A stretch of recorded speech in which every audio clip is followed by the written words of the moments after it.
Lionel, je vends une maison et je m'aperçois que le garage a été transformé en chambre sans autorisation. Que dois-je faire? Si on constate une irrégularité, il faut connaître la date des travaux de transformation. Pourquoi? Parce qu'il y a 2 délais de prescription. Le délai pénal, c'est 6 ans maximum après l'achèvement des travaux.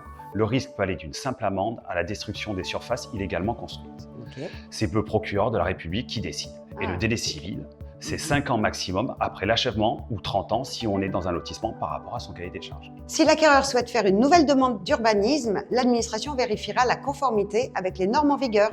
Il risque donc de se voir refuser l'autorisation avant d'avoir régularisé l'existant. Et quels sont les risques? Ça peut aller d'une simple amende à la destruction des surfaces illégalement construites.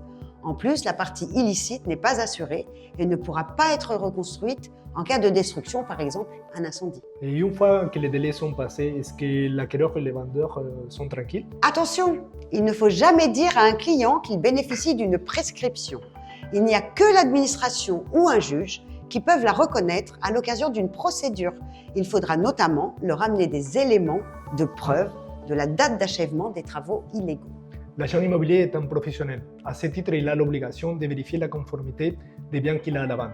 Pour cela, il peut vérifier les permis de construire avec les plans, la date d'achèvement des travaux, les certificats de conformité et les surfaces. L'agent immobilier, il a l'obligation aussi d'informer l'acquéreur ou les vendeurs des risques encourus en cas de non-respect des règles d'urbanisme. Nous vous conseillons de faire des échanges écrits pour laisser des traces de vos démarches.